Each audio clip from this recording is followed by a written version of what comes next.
HTP podcast where we go beyond just strokes and strategy. Our mission here today is to change the culture of tennis, having one conversation at a time through a more positive and holistic approach. And today I have Linda here, and you are my first pickleball person. So I'm so excited, with being primarily involved in tennis. Obviously, my heart is in tennis, but I think there's so many cool things that pickleball does offer.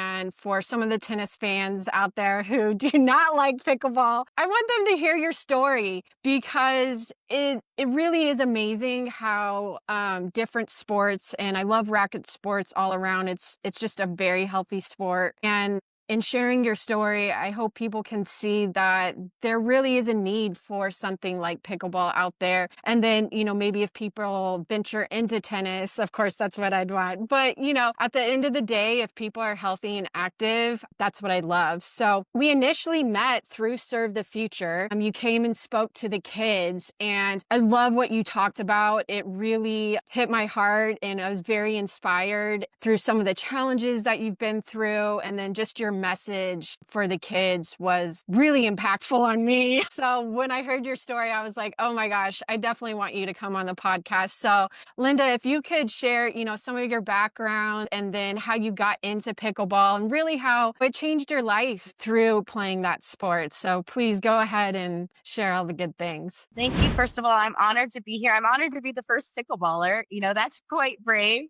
Especially speaking to a bunch of tennis people. There is, of course, that rivalry. It's like, oh, you're a pickleballer. I'm a tennis. But I have played with a number of tennis people. And I will just say out there, I love playing with people who play tennis because they're amazing on the court. The only thing they have to do is stay out of the kitchen. But everything else, they're absolutely amazing to play with. So thank you again for having me here. And it was an honor to, meet you at the event when we got to speak with the kids. So I really came to pickleball in a very unique way. It was one of those things where my friend and I, in order to keep our sanity during COVID, would take very, very long walks. We were walking up in Scottsdale and we were walking by and we kept seeing, these people, like, I'm going to say older people because I'm in that category, but older people playing on what we thought were tennis courts. And we were walking by and we're like, what is that? And 2 weeks went by and we were walking by. And then finally we got really curious and we went over to the fence and we started looking and they were playing pickleball and we had never seen this. So I looked it up online, pickleball thing, coming to find out that it has been around since like 1965. It came from Washington, doing all the nerding out stuff on it. So I went back home that night and I, of course, went on Amazon. And I went ahead and got the cheapest Amazon paddles I could find because I didn't know what I was doing. And my friend and I we went over to Pickles Park. That's where we started. And we started to play, which they were very much more athletic than I was. And so they excelled pretty quickly. And I was still just trying to hit the ball and get it over. And I was like, what the heck is a dink? So just kind of learning. And they encouraged me to kind of talk to some of the people there, one lady in particular. And her and her husband were playing. He said, you should go talk to them and see, kind of what they're doing. And then they kind of moved up onto the Scottsdale crew and started playing with them. But I did. And this lady was amazing. Her and her husband welcomed me. I actually never got to play sports as a kid. I was a dancer all my life. And I still am, but I was literally that kid on the playground who had the asthma inhaler and, allergies out the yin yang. So I never got to really do PE because my lungs were just not going to let me do it. And so, yeah, I was the kid last pick to play dodgeball or kickball or anything like that. And so I started to embrace this. And this lady and her husband, they brought me in and we started playing and they were so patient because I am telling you, I was no bueno. I was no good at this. So we'd play at night and all of a sudden there was this group of ladies that kind of came together. It was 5 of us. And we actually called ourselves the Pecos Park Pickleball Ninjas, all rights reserved. But we did. And we were playing when it was super hot. I mean, we get out there at 5 a.m. and we play when it was super cold. We had these little ninja things that we wear over our faces to keep our faces warm. And it was wonderful because not only was I enthusiastic about the sport, which I did, you went through the whole thing where it was like, I have the Amazon paddle. Like, no, that's not. No, now I need a better paddle. I think I got 6 paddles over a span of time. And I got the pickleball shoes and the pickleball little outfit. But we supported each other. And so it was growing a love for the game and growing, being able to play at my age. And enjoy it and have fun. And these ladies, it was so wonderful, the strong friendship we had. And we relied on each other. And it's just, we'd go out on the court and not only were we playing, but we are talking about what's going on in your life and what support do you need. And like I tell you, my pickleball ninjas, they're amazing women and we help each other. So it's not just the sport, but it's the social, the friendships that you can develop. And our group expanded. It went beyond the five core women. We started getting the husbands involved and the boyfriends involved and, people that we worked with involved. I actually got to play when I first started with Leslie. Thanks, to show Yeah, the yeah. picture. And she took pity on me. She is, of course, hardcore tennis, amazing player, but she taught me, and she was teaching me the basics. And so being able to connect outside of the board work we did to do that. So just an amazing experience. And like I said, you get into it and it's not just the athleticism of it, but you start building that confidence. And I actually wound up getting a coach, Miles, over at Pecos Park. He's phenomenal and patient, which is great. And I took lessons from him. And I actually wound up doing my first couple King Court round robins back in April of this year. And the first time I went out, I got fifth place. And Nice. the second time I went out, I got fourth place. And Miles was just like, "Hey, look at Linda," and to be that kid who came from being picked last to now being somebody who was being recognized by their coach and could even have a coach. Yeah. And people want to play with. Mhm. And so they're like, "Hey, we want Linda," or "I want to partner with Linda." It's just an amazing experience and it's so much fun. Like I've taken my mom out to the pickleball court with me sometimes and my mom's 80. She sits there and she's like, Lindy, people out here are just so happy. And I'm like, yes, we're very happy people. But for the majority, you'll have one or two that's just a little super competitive or think they know the rules better than everyone. But for the most part, they're just fun. And I know tennis is amazing. I tried doing tennis with my dad when I was a kid and I just frustrated the heck out of him because I wasn't hitting the ball over the net. I was hitting it over the back. Like, the big, huge green walls. That's where I was hitting it.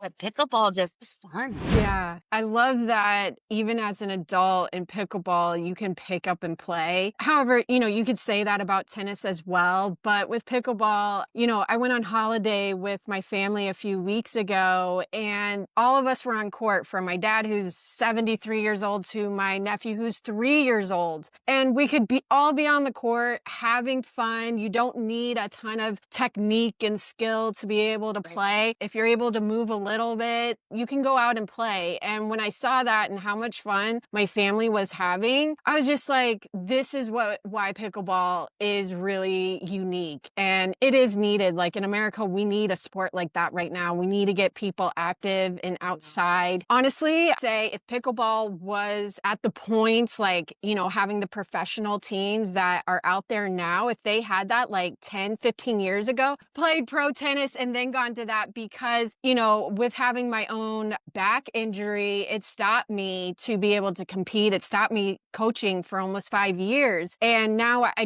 don't serve anymore. And then I see pickleball. I'm like, you don't have to do any over the shoulder type of stuff. And it's just so much, I think, easier on your body as well. So it's almost like, when you said you weren't able to play as a kid, certain sports and whatnot, I'm like, this would have been a great sport for kids to, get involved and at least get some exercise or get that eye-hand coordination going that's going to help their overall development. When I heard your story with all of that, it was amazing. And it really shows no matter what age you are, you can start. And I do remember you sharing a little bit how, when you were young, you were the last picked. And so that really lowered your confidence. And it was like, as when you were coming back and playing, can you kind of talk about that a little bit? Playing. So, and the nice thing about pickleball is it's a much smaller court than tennis. I'm only 5'2.5". I have really tiny legs. That's another thing about pickleball is you can cover the court a lot better than you can. But yes, growing up, I suffered from severe asthma and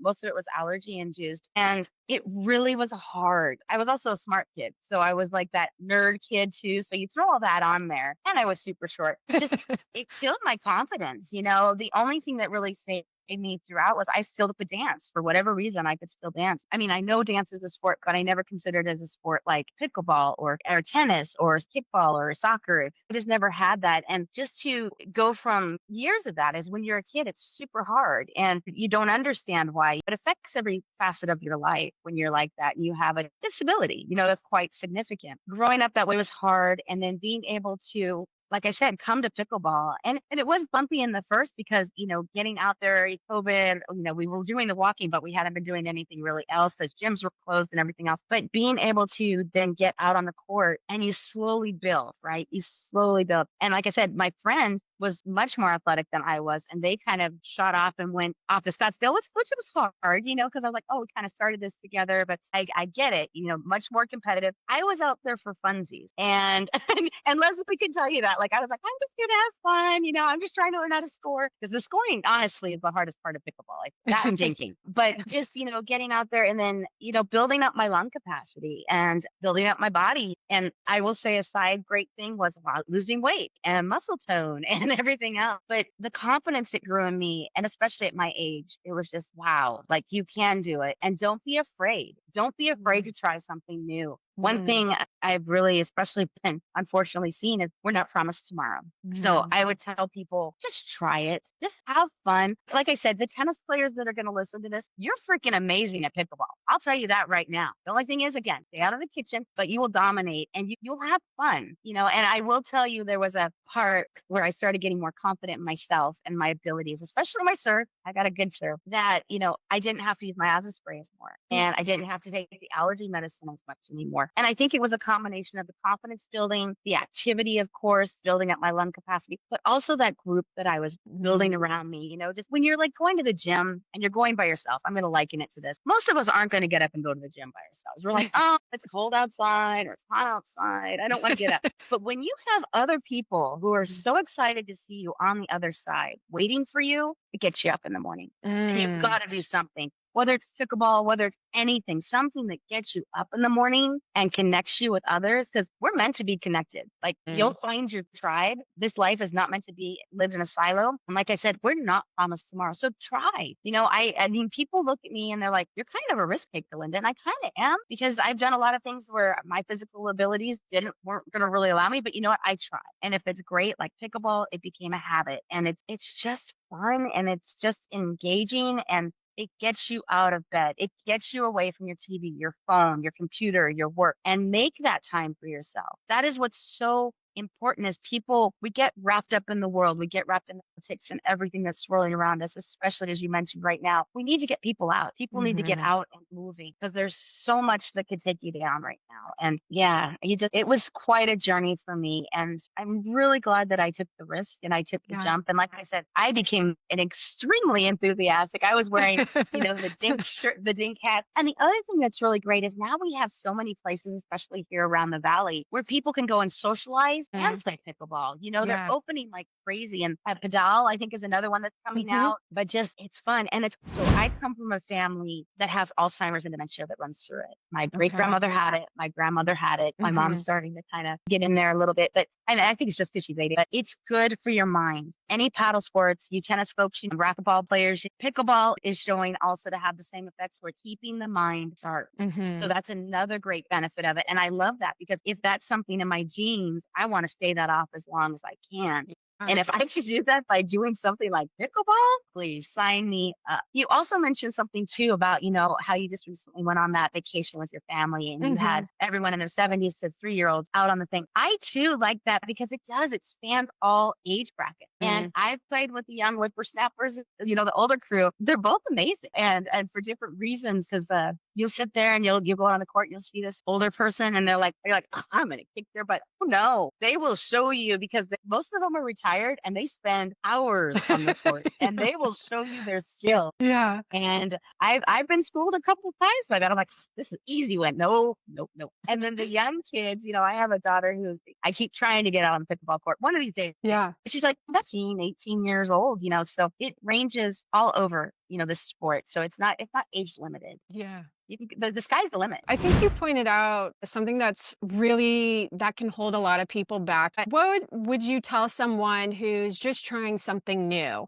Say, for example, pickleball or even going to the gym. A lot of the time you'll hear people, they feel intimidated. There's already people who are a lot more active or look more athletic. What would you tell that person, even if, they don't feel like they're athletic or overweight? weight or whatever it may be for them, but they do want to ultimately go, but they're feeling intimidated because of who's around them. You know what? I think it's absolutely intimidating. I know I was intimidated when I first started because I didn't know if I was going to be able to breathe on the court, to be quite honest. And then, Yeah. going to the gym is the same way. I'd say this. There's a couple different approaches. I say if you can have a buddy, get a buddy, someone that you trust, someone that, if you say, hey, let's try something new, they'll be in it with you. And for me, that was extremely important. It helped me get over the jitters. I knew that this person I had no problem looking silly in front of. I mean, it was my friend. I mean, they could look silly in front of me. I could look silly in front of them, and we weren't going to think anything different. Someone who's really reliable, someone who's consistent. Hmm. So don't get that person who is always only going to go once and then be like, I'm kind of done, because that's going to slow you down. Give yourself grace, breathe. But trying something new is always can be very intimidating. But give yourself grace in that, it's okay to mess up. It's okay Mm. that you're learning, and find your why. Why are you doing it? Why I do this with everything in life. Like, why are you here? Why are you thinking of going and doing pickleball? Why are you thinking of going to the gym? Like with the gym, it's kind of obvious. Like, well, I want to have a healthy body, and I want to be around maybe for my kids and my grandkids, or I want to be able to fit in that dress or those pants that didn't maybe fit so well the other day. But that why is going to get you up in the morning. If you Mm. don't have that, if that's not something you're clear on, it's going to be a wash.